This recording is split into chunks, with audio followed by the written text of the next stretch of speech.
All right, let's see if I can figure out how to intro this. Hello, everyone, and welcome to our first official Smells Like Teen Angst podcast, ladies. We did it. We're doing it. Podcast. Wow. I know. Like, we've only been promising that we would have continued What the Forks in some capacity for like a year and a half. And here we are.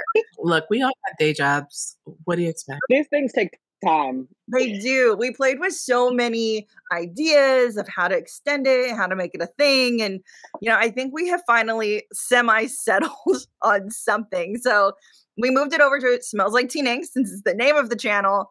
And we're going to still do fun YA, fun fan fiction, things that hopefully have movies that go along with them. But, we like to break rules. So we'll break rules every now and again. Rules don't stop us.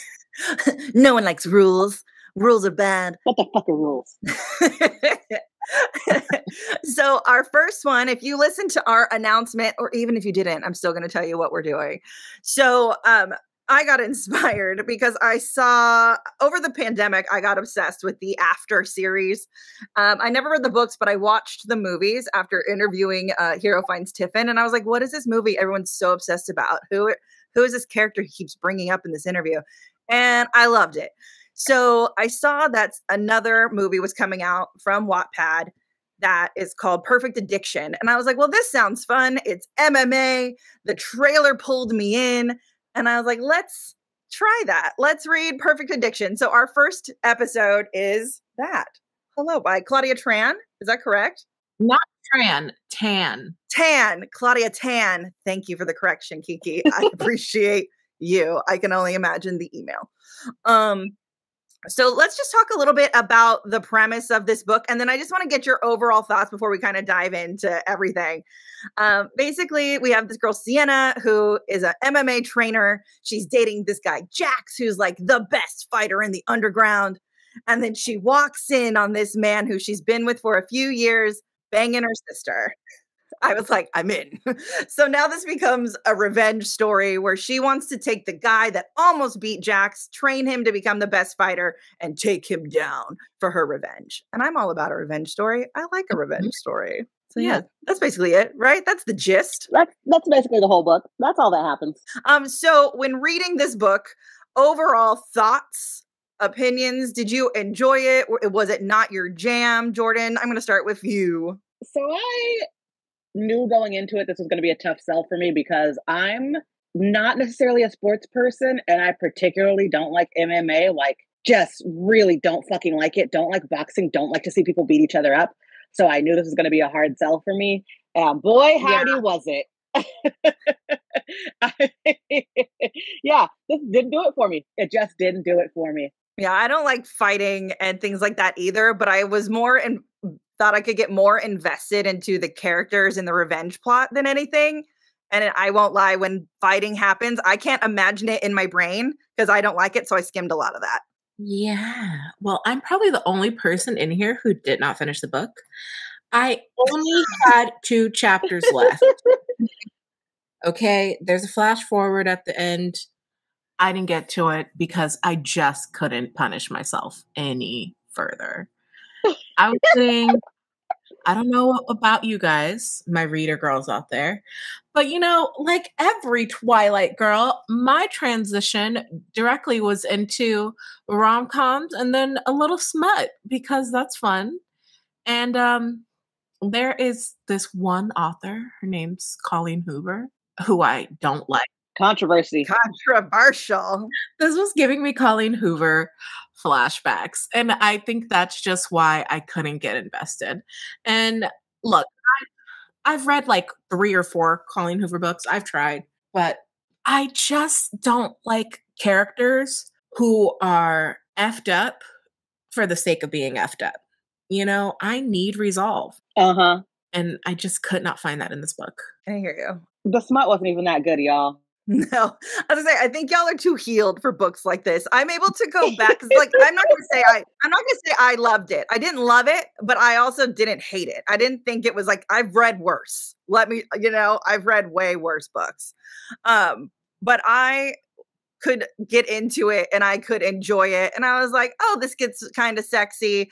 Oh, these are really cute moments. And I could flash back to like, man, if I was 16 and reading this, I would have loved it. So I'm able to put myself back in that mindset. So I guess I'm just not as healed as the two of you. Are you saying this book was like the new SZA album? Can't relate. Yeah. This was not a SZA album, okay? Like I like a strong girl character. I like men who have issues. And it's fine. It's fine. But yeah, I didn't hate it as much as the two of you did. Hate is a strong word. I think indifference would be. Yeah. Well, I mean, you didn't even finish it, Kiki, so I feel like that's more than indifference. I finished You acted like you were being waterboarded having to read this book. I used it as a bedtime book for 6 weeks, and I think that because I wasn't really gelling with it, my brain just kind of took the route of we're supposed to sleep after we've read a little bit of this book, and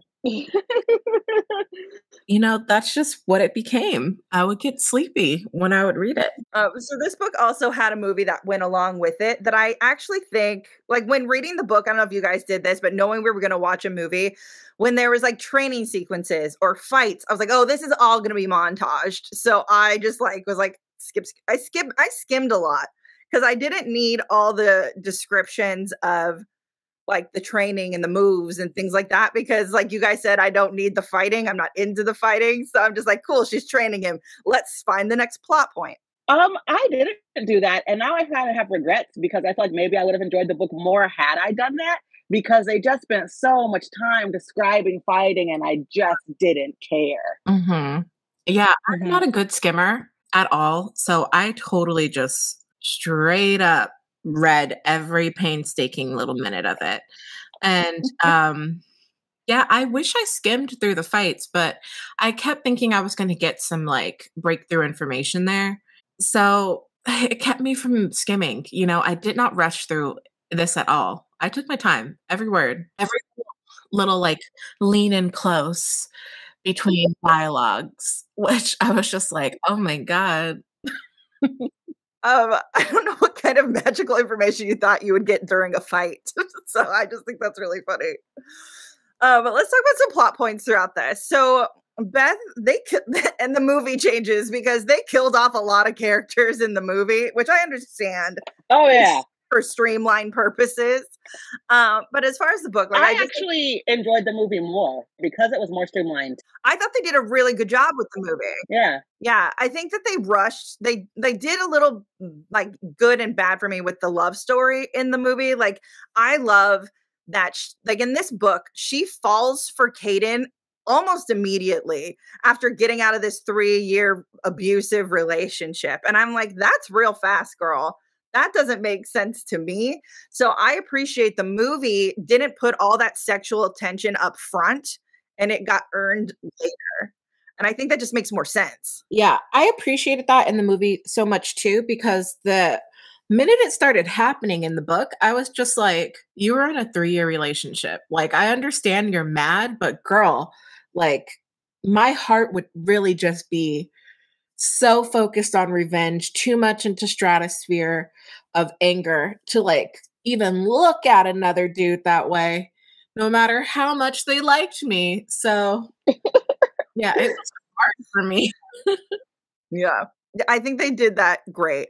I don't like that we did not get Brent and what's that boy's name? Evans. I wanted more Brent and Evans. We didn't get any of that. Yeah, I loved that. Personally, I loved them in the book. I liked seeing, Evans being such a fuckboy but realizing he had such feelings for Brent. And I wanted their love story. And I didn't love the change in the book, from the book to the movie, that the wedding is their wedding. Because that's so different. And I think so pivotal when their wedding happens in the book. Which I have not read.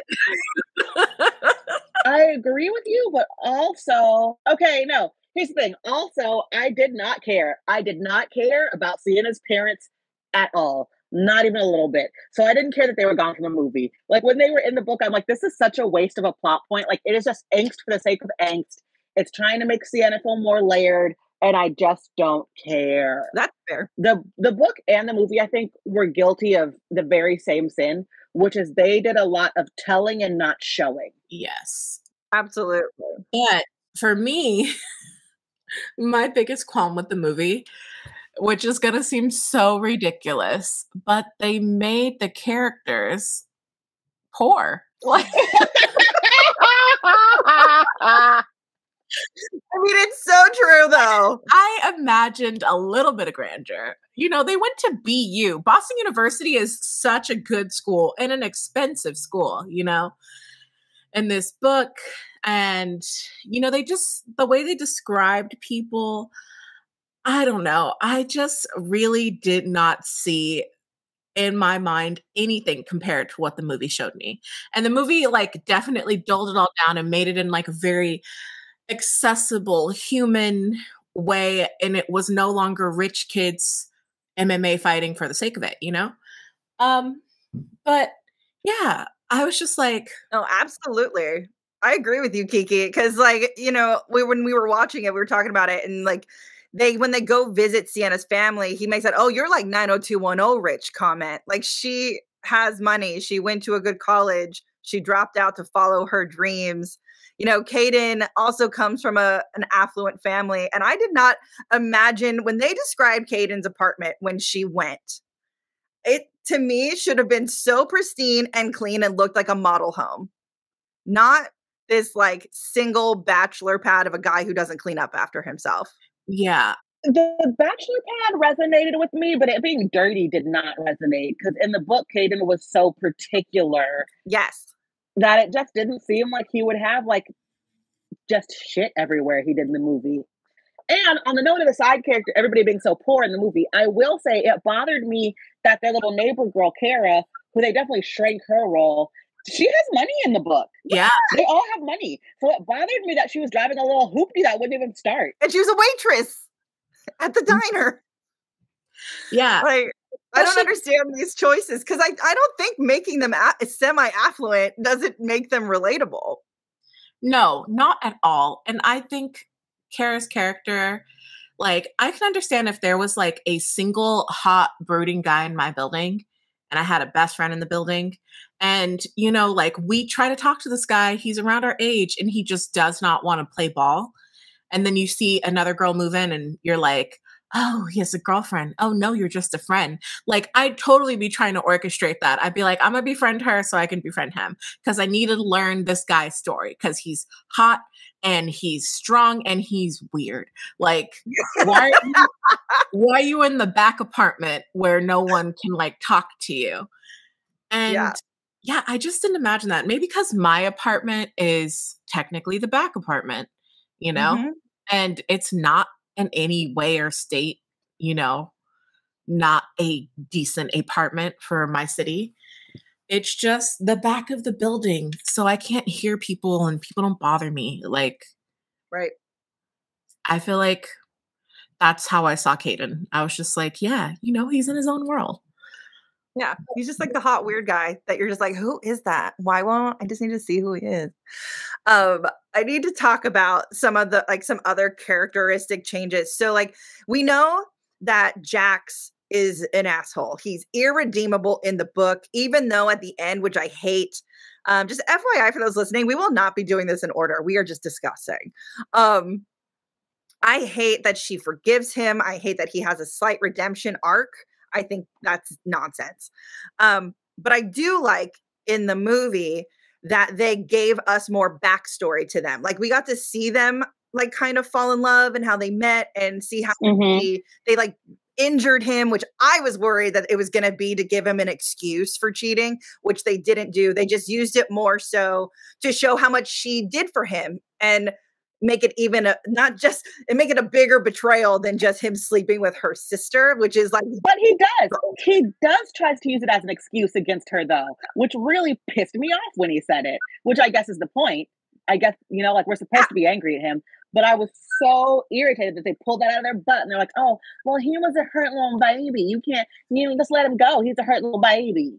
He's a garbage human. They made Beth so unforgiving.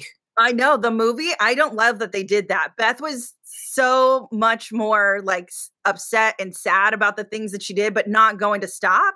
And in the movie, she was just not sympathetic or empathetic. She was such a bitch. Uh-huh. She was so annoying in the movie. I wanted to punch her in the face. Yeah. Like I was already annoyed with her in the book, like coming to school to go find her, to talk to her. But then instead for the movie, they change it that they're both there and like making out together. And like she comes up and doesn't even care that her sister doesn't care. Yeah. Yeah. Like those are the little changes. I was like, Beth, like, I don't know about y'all though. I have a sister. And if this whole thing happened, she would be dead to me. Like dead. Blood is not thicker than water. Blood doesn't matter. She's dead to me. Absolutely. Forever. Listen, I have brothers, but I fought with them over less. I have fought with them and I've spoken to them for months over less. So there's no way. Exactly. No way. I've stopped talking to my siblings for smaller things, you know? So for this, yeah, definitely. Dead as a doornail. Like, goodbye. Yeah. They'd be so dead if they ever did something like that to me. Also, in the book, friends knew that this was going on. Mm-hmm. They would not be friends. No. Like I would be alone before I ever associated with any of those people again. Mm-hmm. I'd be finding some new friends. Yeah. How would you keep quiet when you saw such betrayal taking place? Like, I don't get it because the bare minimum that I've seen is I saw a friend's partner on Bumble. And I immediately reached out and I was like, hey, are you and so still together? Mm-hmm. And it's happened to me twice. In one instance, she said, no, we broke up a couple months ago. I just haven't told anyone. And I said, oh, okay, cool. I'm so sorry. Forget I ever asked. I'm going to mind my business because I don't want to make things worse for you.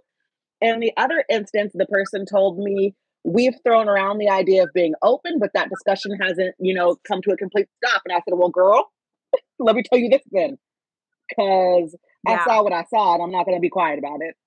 Mm-hmm. So I agree with you, Jordan. Like, so I've had a few instances where this has happened. One, I literally had the conversation with a coworker, like a coworker friend at work, about if you saw something, they would want to know. And I literally went home that night and was on Tinder and saw her boyfriend. And I was like, well, and I screen grabbed it and I sent it to her. And I said, because we had this specific conversation, I'm sending this to you.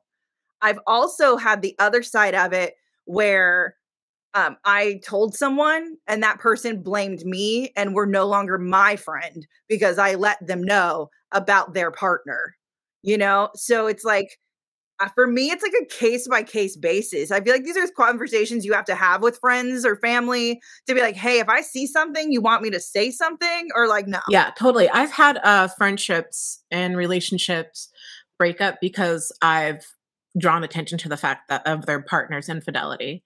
Like, hey, you're getting played, girl. And they were just like, no, I'm not. Mind your business. I'm like, okay, I was just trying to be a good. Yeah. You're like, cool. Yeah. Can we also talk about a little bit these nicknames? Are these nicknames a thing? Like in Twilight, we had Spider Monkey, right? And in this book, we have Lucky and Princess. Is this a thing? Yeah, definitely. Especially romance books, for sure. Exactly, Kiki. I feel like it may not be such a thing in real life, but I feel like in romance novels, it's 100% a thing. It's like a way for them to show intimacy. Yeah, that even before we ever we're in a relationship, I had already nicknamed you. You're already my pet, Right. It's supposed to make your heart flutter. Because I've also seen the trailer for that Dylan Sprouse movie, Beautiful Disaster, and he calls her Pigeon. And I was like, this has to be a thing. This has to be a thing. And everyone's going to be like, I said it. I don't know. Mm-hmm. I don't know. I also that's what I thought this book was. What are you saying? I watched that Dylan Sprouse trailer, and when you described this book to me, I was like, oh, like the Dylan Sprouse movie. Okay, so those even though we had already watched this trailer as well. Girl, it had blanked out, like completely erased in my mind, which was kind of fun because when I started reading this book, I didn't have movie characters to play the roles, you know? So I made it my own people. Mm-hmm. And I was really surprised when I watched the movie and I was like, oh, I was kind of close, or I went way off. This isn't who I would have picked, but it works, you know, like it was fun. You know what's funny is that I watched the trailer and then I read the book and I watched the movie. And even though I had seen the trailer, when I was reading the book, I was like, I feel like Sienna don't look like that girl in the movie. It just doesn't work for me. So I just imagined a different girl. And then I watched the movie and I'm like, yeah, this girl doesn't work. Yes. My Sienna was so different. She worked perfectly for me because in my head that this girl had to be like, and I can never remember her name. It's the girl from Fast and the Furious, and she's in the Dungeons and Dragons movie right now. What is her name? Michelle Rodriguez? Yeah, like to me, that's who this is. It's a girl. It's a woman who is strong and not like, she's not your typical like hot girl, because she's got to be on par with these guys. She's the type of girl that these men kind of go for. That isn't a fan. Yeah. That's the difference. She can't look like an MMA fan. True. Yeah. So to me, she was perfect. She's not going to be the hot girl with her tits out. She's going to be the girl that wears no makeup, is strong and like strong-willed and pretty, but not like that cleans up nice. You know what I mean? Yeah. For some reason in my head, she was like a Florence Pugh, Scarlett Johansson, Gal Gadot hybrid, you know? Like she was strong, she was hot, she was badass. She looked like she could fight, you know? Like I made this list of like women who can fight in my head and like aren't mean, you know, but they could probably be trash. Yeah. You know? That's what I went for. Yeah. What did you picture, Jordan? Somewhere in between like Florence Pugh and Tessa Thompson as Valkyrie. Mm-hmm. If that makes any sense. Yeah, no, it absolutely does. I get that. I want to kind of talk about some of these like conversations they have, because when Jack, like this whole time while Jax is still sleeping with her sister, is trying to get back with her, which is such typical behavior of a person like him, you know?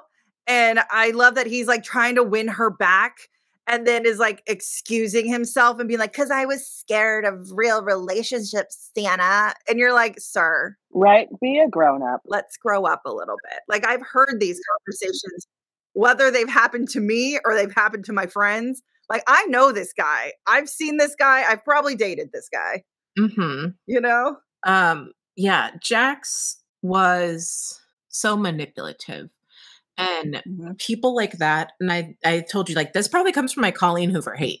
Like, I see a person like that. Controversial. I've never read it. I have no opinion.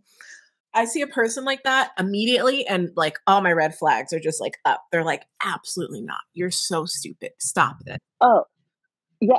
Back in the day, I would have been so attracted to Jax, and now I'm way too grown for that. And I'm like, get behind me, Satan. Mm-hmm. Like, look, I'm still attracted to Jax, but I would sleep with Jax. We would not have a relationship. Yeah, fair. You know what I mean?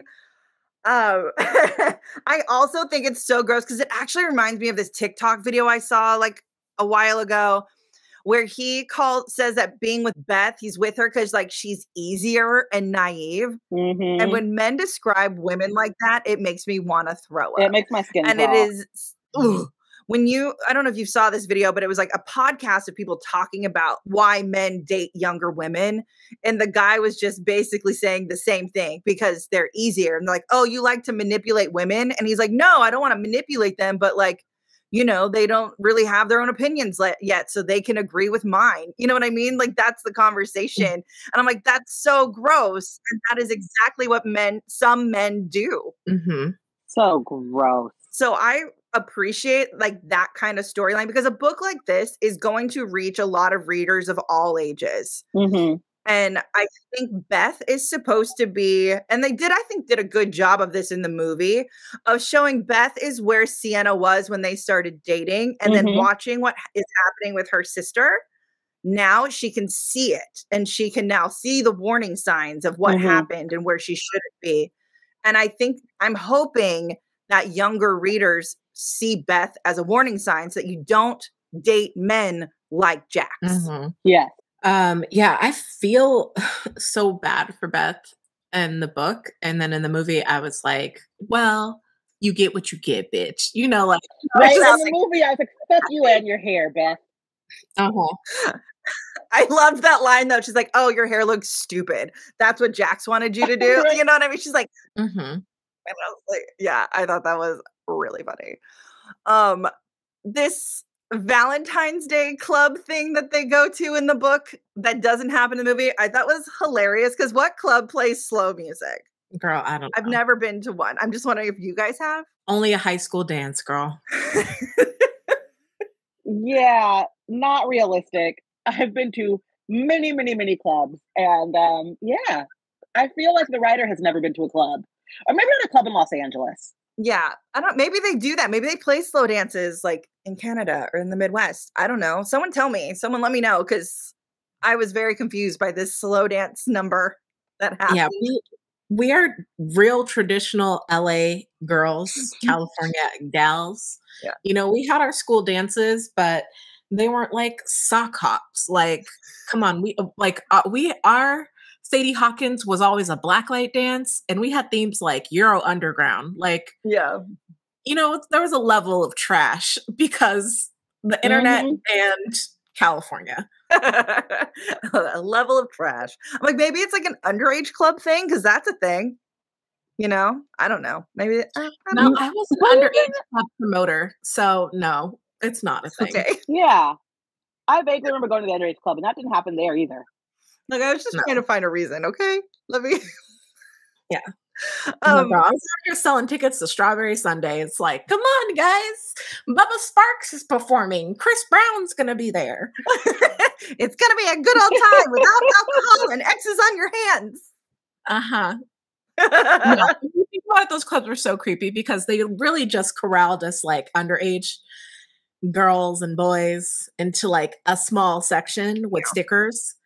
And then there were still 21 up people in the club at the same time. Like it was basically a pedo's fantasy. Oh. I really think that now that I'm older, and it really disturbs me. Yeah, that's not how mine were. Like after a certain time, anyone under 21 had to leave, and then they allowed 21 and up. So that's creepy. No, ours were everybody there at the same time. And I remember like being in sorority and taking some girls to an underage club for somebody's birthday.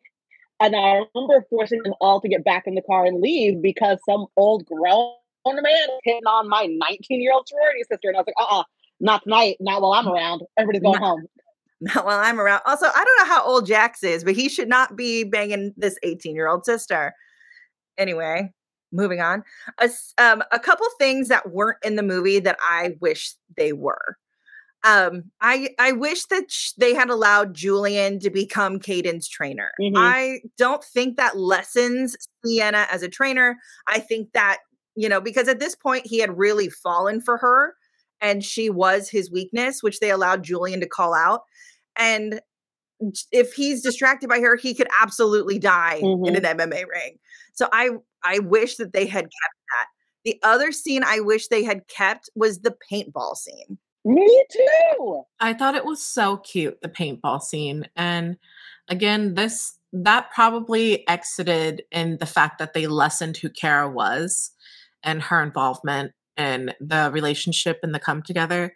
Like she was that final push. She saw the tension as a friend and she was like, well, we're doing this with our boyfriends and you should invite him. Yeah. She orchestrated it. She did, but I feel like they still could have done it because they made Brent and Evans such small characters too that they could have made them more involved and showed their friendship because I loved the moments of them when they would just show up into Kayden's apartment and she's like, why are you here? Mm-hmm. And they I thought those were really fun and cute and character development and it showed their relationships together. It showed Kayden and Brent being brothers more, you know what I mean? Or Evans being like their best friend and having a key. They easily could have done that, done the paintball scene and had the whole love confession there instead of turning it into this awkward jog. Exactly. And it comes out of nowhere. Yeah, totally. And when I was in my early 20s, my siblings and my best friend did have keys to my apartment. So I was just like, yeah. Oh, I got keys to my sister's apartment right now. I can show up whenever I want. I relate to this because I would literally come home sometimes and my whole apartment would be clean and my food would be ate. And I'd like call someone and be like, what happened? And they would be like, oh, I had a few hours to kill and I was in your area. And so I stopped by your place to watch TV, but then it was so dirty, I cleaned. And I was like, thanks. Yeah. I wish that was still in there. We still had like the painting of the walls scene, which I think is the least interesting of the cute moments that could have happened. Mm-hmm. Same. I really wish they had kept in the paintball because it was just really adorable and it made their relationship make sense. Their relationship comes out of nowhere in the movie. Yeah, because they did such a good job of lessening the sexual tension. Mm-hmm. Like, if you're going to lessen it, then you've got to also like creep it back in. And they never really creeped it back in except for in that painting the wall scene. I was like, cool, give me the painting the wall and then give me a day and then give me the paintball. Yeah. There was also one notice that I specifically gravitated towards in that scene, the painting scene, is that Kayden was the one who pulled away from her. And in the book, she's the one, Beth is the one, not Beth, oh my God. Oh my God, Kiki. Sienna. Sienna is the one who pulls away. And I understood that because she is still grieving the loss of her relationship. She still is focused on her revenge and she doesn't want to complicate things. So it made sense, you know, but instead she sees Kayden as like this wounded soldier, you know, who needs a brighter life and needs happiness and needs, you know, to come out of his shell and share with her. And she's just trying to make his place a little more vibrant and not let her feelings, at least her like little head's feelings, complicate them. her little head's feelings. I like that's what you called it. But then after the paintball scene, we get their first sex scene. And while it's not like overly spicy, I thought it was a decent level of spicy. And I thought that, and I don't have the book on me. I need it. Where's the book? Because the way that she described his penis was so funny to me. And all I know is it's on page 262. If anyone has the book in front of them, hang on. Let me see if I can pull it up really quick. 262. I'm way off about Kayden Jr. I've never been more wrong about something in my entire life. Kayden Jr. Oh my God. Yeah, you're right. That's terrible. That's awful. I just remember reading it and dying because I just thought it was so funny. It's just so wildly unsexy. Kayden Jr. sounds like his son or a dog at best. Yeah, like no one wants it. I mean, maybe someone does. Maybe someone wanted to be a junior. I don't know. That's what I'm saying. Like, even the smut in this book was miserable. I didn't think it was miserable, but I also don't read a lot of smut. So I was like, this is fine. This is enough. This is fun. Oh, like, I do. It made me blush a little bit.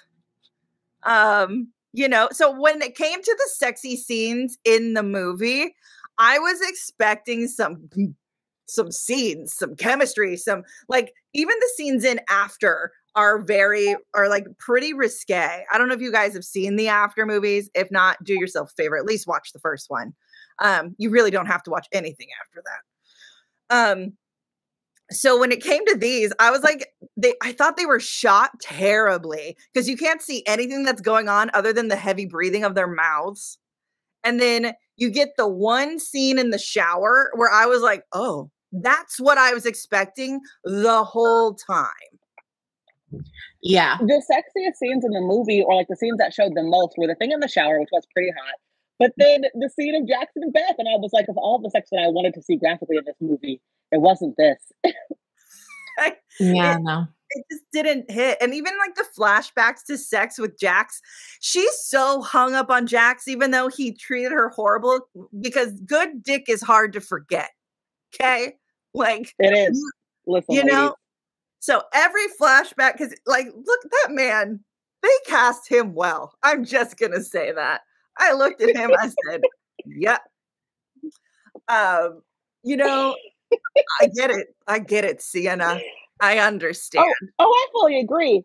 Because I will say, Jax in my head, and you can blame Sons of Anarchy for this, was definitely a Charlie Hunnam type. Yes.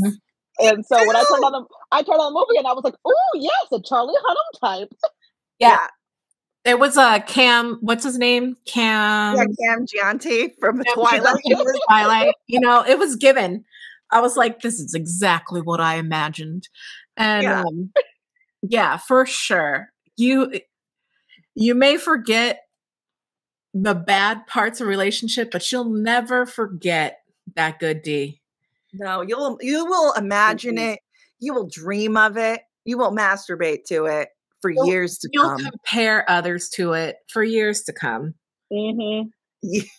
So I'm so glad they did him right, because every time he rolled up on the screen, I was like, I get it. He's a terrible person. I get it. But I get it.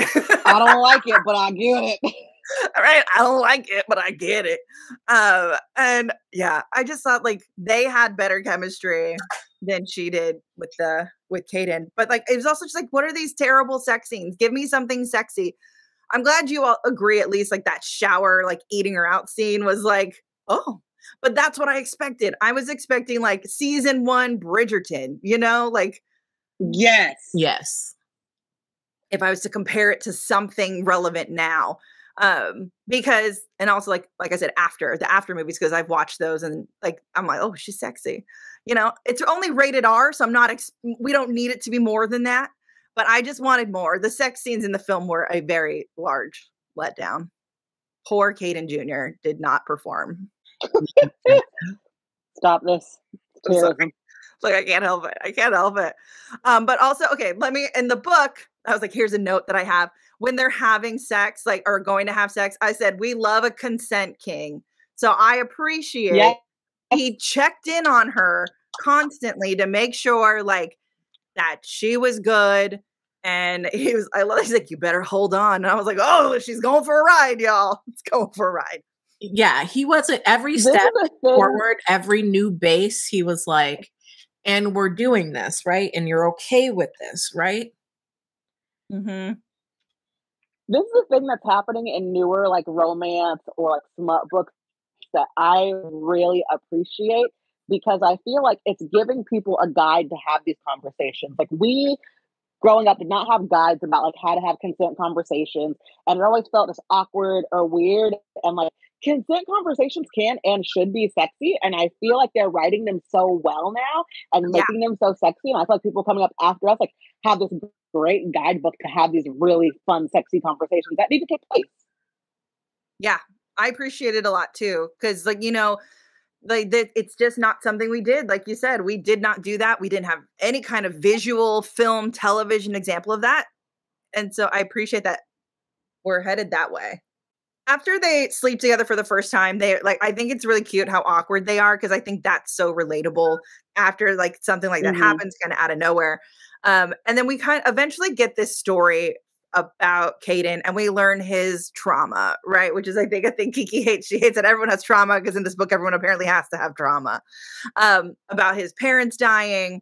And then we learn that him and his sister were split up in the foster care system, and like the foster family murdered her. And he has taken all of this onto himself, which I appreciate that they were trying to give him depth and some sort of something for why he was doing this. But it didn't make sense to me, because none of it was his fault. And I just could not understand how he would take it upon himself as his fault. Yeah. Because we're too old and we're too healed is the problem. And I think that I have mixed feelings about the version in the movie and in the book. Because in the book, I felt like it was too much trauma, like too much trauma for trauma's sake, you know? Exactly. And they just piled it on because everybody has to be angsty. Yes, exactly. But then in the movie, you find out his trauma and they've truncated it and made it just about his mom, who was an immigrant, and she worked really hard and she comes to pick him up from the party.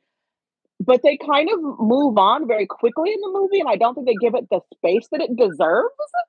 Yeah. And I feel like both the book and the movie just handle it so terribly. And like, maybe he just fights because he fights, you guys. Like, some people just have that in them. Yeah. Just let him fight. Or it could have been like, you know, when I was growing up, I had met a girl who was adopted as a teenager. And before she was adopted, she used to fight on the streets of Russia for money, you know? So okay. That's how she made her cash. She was the first 15-year-old I met who smoked cigarettes and drank alcohol because she grew up on the streets of Russia fighting for money.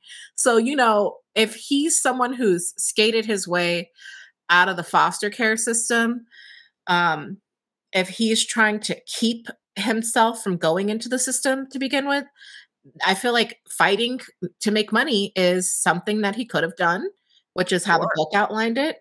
And something he holds on to because that's how he took care of his sister. You know, it didn't have to be like, and I killed her and it's my fault she's dead and it's my fault my parents are dead. Like, can you calm down, bro? I like that this is where I'm healed and not with the men. It's fine. It says a lot about me. It says a lot about me. He needed to calm the F down and take a deep breath. Yeah. Therapy would have helped a lot. You know? Right? Bro.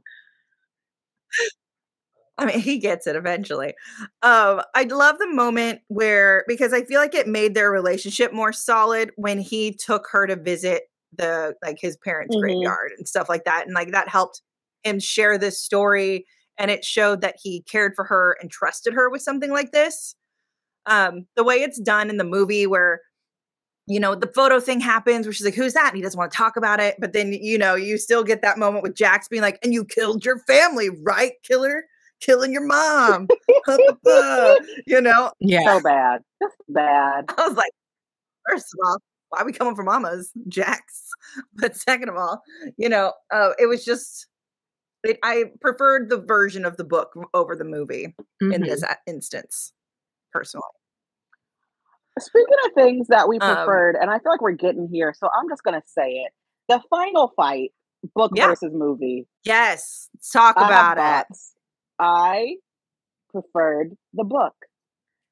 I preferred the book. I preferred Me too.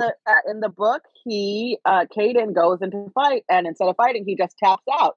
And it's basically like, man, fuck you, fuck Sienna, fuck the fight. Like, I'm better than this, and I'm going to be better than this, and I'm done.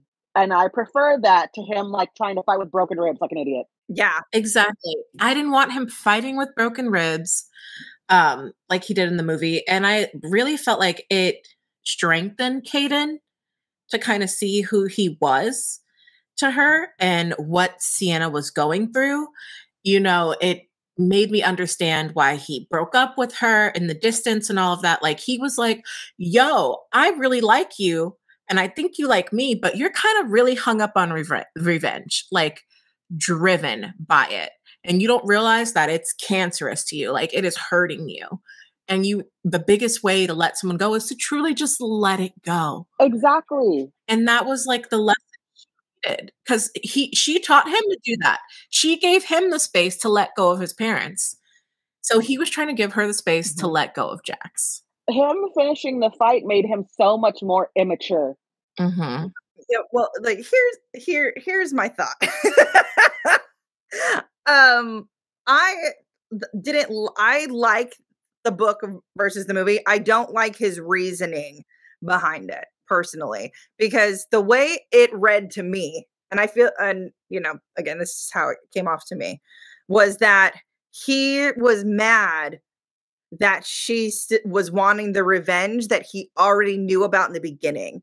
Their whole relationship setup was her being like, yo, he fucked my sister. I want you to take him down and help me get revenge. And he was like, I'm about it because I want to beat him anyway. And now he's acting like he didn't know about any of that. and like she's just using him for revenge and he doesn't want to be a part of revenge. I didn't see it that way. I saw it as he knew about it, he went with it, but they had been through so much together and they had grown in such a way that she should have been able to let it go. She helped him grow and get past the trauma of losing his family. He thought that she should have grown enough to let go of the need for revenge. And I agree with him. They had gotten to a place where like she's dating somebody new. She's pursuing ownership of the gym. Like she's about her big girl business. Why do you still need to get revenge on Jackson? Like, why have you not grown the fuck up and moved on? It's her last bit of business, ladies. I'm still for her getting revenge. I think I would be her. I'd be like, no, this is it. This is how we put the nail in the coffin as we try to get revenge. My plan has to come full, like follow through the whole way through. Yeah, I don't know. I was just so like not in the right place to side with Sienna, you know? Agreed. Sure. I was just like, girl, grow. Exactly. I wanted her to grow. I think she did grow. I just think she still needed that final button to like fully let it all go. Mm-hmm. Girl, take a trip then. Go like, to Tulum. You know, like, get your head right and let it go. You don't need to fight nobody. Knock it off. No, for sure. But then if she were to drop the revenge side of it, then he would just cancel the fight. Like that also doesn't make any sense to me. You know, he wanted to beat Jax at one point as well. And not just for revenge, but just because like he lost to him the last time. And that was the thing that the book and the movie kind of like did differently. I understand because as we've all said, we don't really care about the fighting. We don't want to watch rounds upon rounds upon rounds of people throwing hands. Not our thing. Yeah. But yeah, it was the fact that she witnessed this fight that all of a sudden was upended because of the cops. And then she was like, since there's going to be a rematch, I want you to take him down. I'm going to teach you how to take him down. And that's where the movie went, where in the book, circle back to her like, oh, I was in such a like, you know, Jax haze, but I remember you, Kayden. You were the guy that almost beat him. He was so mad about that.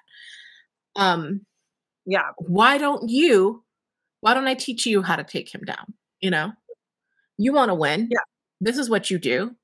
You almost beat him last time. I can make you beat him. Right.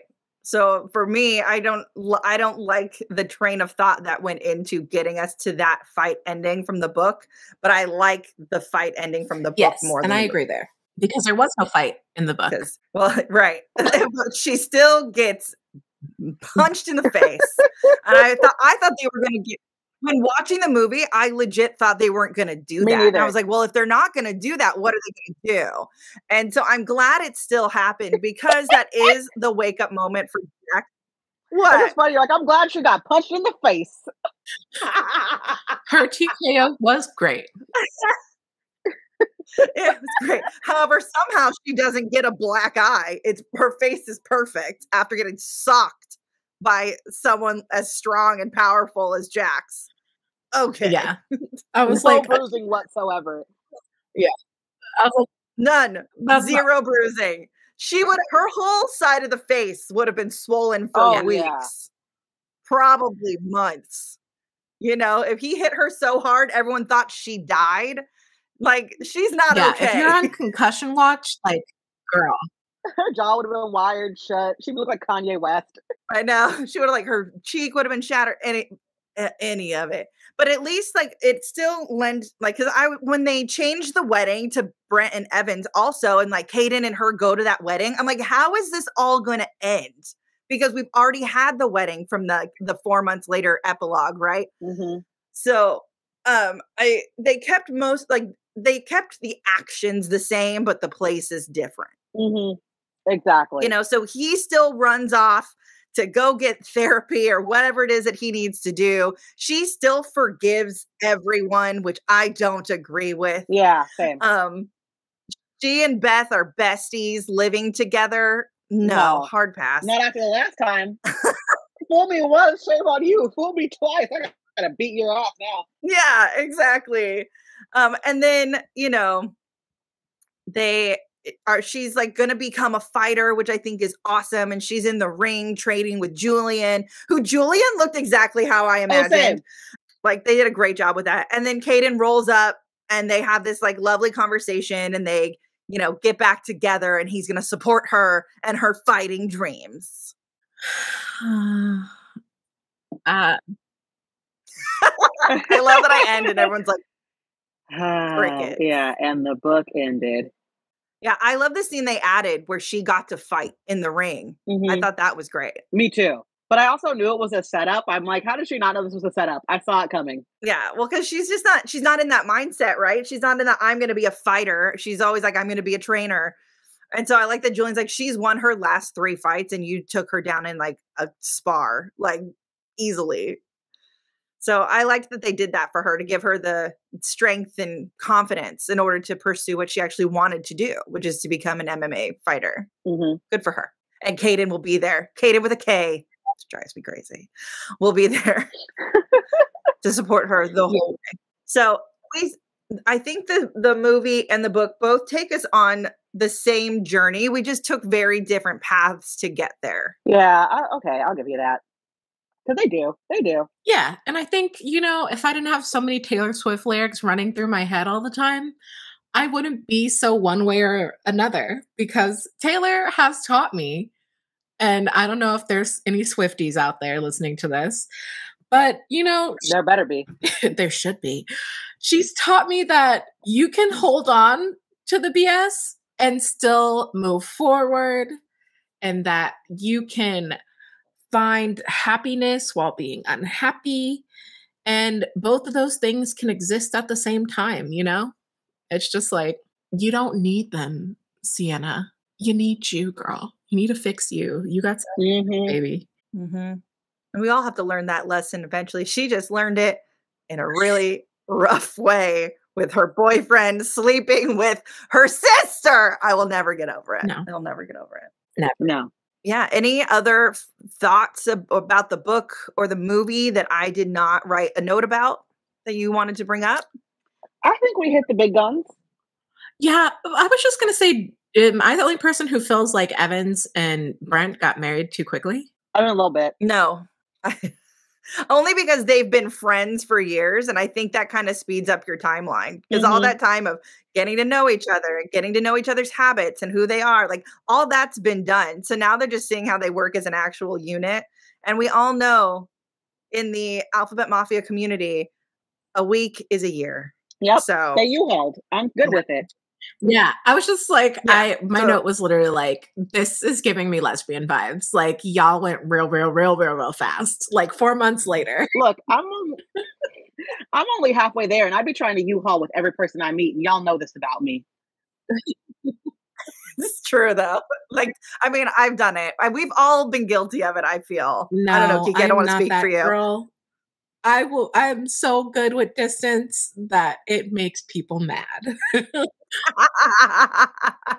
Look, I've already talked about it. If I was ever on Love is Blind, which is the one dating show I would do, I'd be like, I'd say yes to someone in the pods and then have full conversations about like, look, we can say yes at the altar and not sign the papers, or we can say no at the altar and still date. I would be open to all there of are it. little things that I feel like I have to know before I ever agree to something.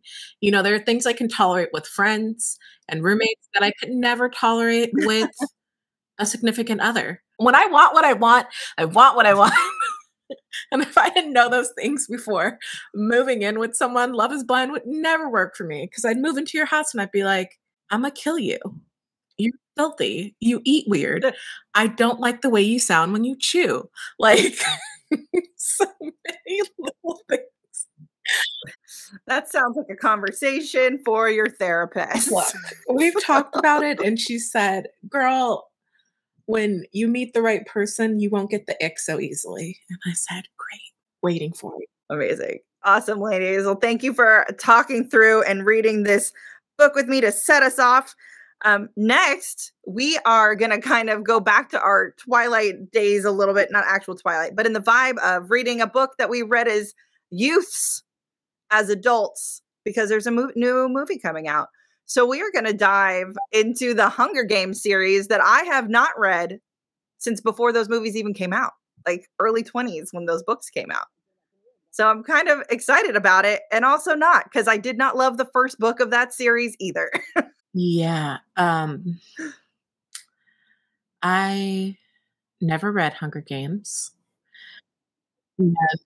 I know. So I'm excited for you to read it because you've only seen the movies. I've only seen the movies, but I like the movies, but there are things I have issues with in the movies. And then I ask you guys questions and you're like, no, it happens in the book. And then you guys will be like, just read the book. And I'm like, but I need to know. Because like, when you watch the movies, I'm like, why did she choose PETA? You know? I will never agree with that choice. At least I don't think I will. We'll see. We'll see. And I'm just like, does Gale do worse in the books? And you guys are like, no. And I'm like, someone give me something. I need to know if I can build to this ending in narrative that happened in the movies. We'll find out. We'll find out. It's all brand new for me. Jordan, are you looking forward to it? I am excited about the Hunger Games. I haven't read them. They came out, so like 10 years ago, 15 years ago, early 20s time. And I had very strong opinions then, so I want to know if I still do. Exactly. I'm looking. Yeah, I'm brand new, so this is going to be fun because I'm always the one who's like, but I won't finish it even though I've had 6 weeks. Disrespectful. Look, like I said, once I get the ick, it's over. Look, you just got to eat your peas. Sometimes we got to do things we don't like and finish projects we hate. Hey, ain't that the truth? You know, when money's involved, maybe, but this is a passion project. Eat your peas. No one pays me to hang out with you guys. We do it because we like it. Okay. Wow. But yeah, amazing. Well, I'm looking forward to reading those with you guys. And Kiki, I can't wait because you've never read them before. So I'm really excited to like get your thoughts. So that will be the next book series over the next couple months. We're going to do one book at a time. And then we'll read that new book that's going to have the movie. It was like the snake, the songbird, and the something. It's the Ballad of Snakes and Songbirds. There it is. Ballads of the Snakes and Songbirds. President Snow's origin story. See, Stephanie Meyer? President Snow's origin story. This is how you keep it going. Anyway. Right. That's it. So until next month, guys. I'll see you guys later. What the forks? I know we need to fork off. Do we keep our same signature sign off? Right? I don't know, guys. Smell you later. Smell you later. Smell you later. I'm done. Goodbye. Good.